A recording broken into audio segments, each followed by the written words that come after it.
This generation of children is one of the first expected to have a shorter lifespan than their parents. 1 in 4 children are obese or overweight. More of these children are likely to face serious chronic diseases. They face heart disease, diabetes, and stroke in their future. This didn't happen overnight. For decades now, we've been eating more processed foods and we've had larger portion sizes.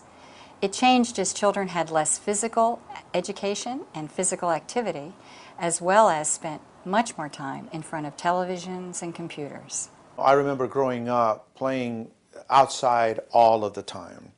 In fact, we had to be yelled at to come into the house and stop playing kick the can, hide and go seek, tag. Nowadays, the child has all their games in the palm of their hand. So the only activity that they really do is moving their thumbs. For a large number of our students, they have situations in their lives where having healthy food, having good exercise is a challenge at home. Many of our children live in this district anyway, live in communities where their parents can't risk letting them go out and exercise on the street, as I did as a child. As a mother and a grandmother, I know how important it is for our children to eat fresh fruits and vegetables, to have alternatives to sitting in front of the television and the computer screen, to be able to go outside and ride your bike and walk safely to school. For the kind of change that we're seeking for our children's future, Multnomah County is going to need partners in all sectors. And we're starting now with schools as the cornerstone of this work. Really excited to be partnering not only with 7 school districts but after school programs as well. And they are working with us to institute a number of very exciting healthy eating and active living strategies. One area that we're really focusing a lot of attention on is the food being served to kids. So we are working to connect school districts with local farmers, trying to increase how much local produce is being served as a part of the meals in the cafeterias. We're looking at promotions in the school cafeterias, things like Harvest of the Month. So kids are being introduced to new fruits and veggies, things that they haven't tried before. They tell us we should eat healthy things, and sometimes she makes me eat healthy foods I don't really like. Not that often though. Yay!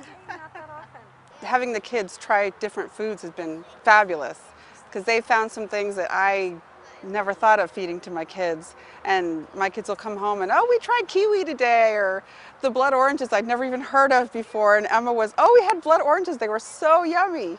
Like, great, that's fabulous. I love it because each one of them will try it, whereas if they're at home, they'll just look at it, no, Mom, I don't want to eat that. But at school, everybody else is having some of it, the teacher's encouraging them to eat it, so they'll try it. The students took the seeds into the classroom, and one class would do pumpkins, I think, and another did the tomatoes. And the ones that came out good made their way out to the garden. And it just kind of evolved. I really felt like it was an opportunity to not only talk about nutrition, which I think is a real natural connection, but to also just talk about responsibility and community service, if you will, respect for property, ownership. I just think it has multiple opportunities for students to participate and learn from the garden. Another area that we're focusing a fair bit of attention on is making sure schools are one of those places where kids and parents and staff can access free, safe tap water for drinking. We're realizing that water is such a critical alternative to the sugary drinks that a lot of us are drinking through the day. The soda, the sports drinks. The sugary drinks are being found to be one of the major drivers of the obesity epidemic. We're involved with programs to get kids walking and biking to school. We're working with schools with changes that they can make to increase physical activity during the school day, whether that's in physical education or through physical activity integrated through the curriculum. So we're here today at Centennial Learning Center. We're watching the students plant their own fruit tree orchard, and the different varieties of fruit trees that we have here today are pears, plums, peaches, apples, blueberries, raspberries, fig trees. So we have a large variety so the students can really try different types of fruits that maybe they haven't tried before, but also so it keeps it interesting. Me and my crew just planted this tree. How was it? Awesome. It's great. It's healthy for the food that they grow on the tree is healthy.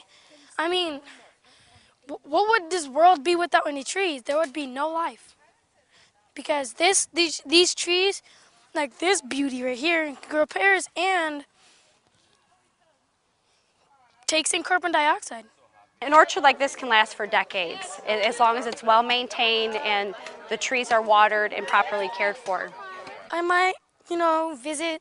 You might see a plane, me on it, or me driving a car, parking right here, looking at the beauty stuff, and remembering these days with my buddies and stuff, planting these trees.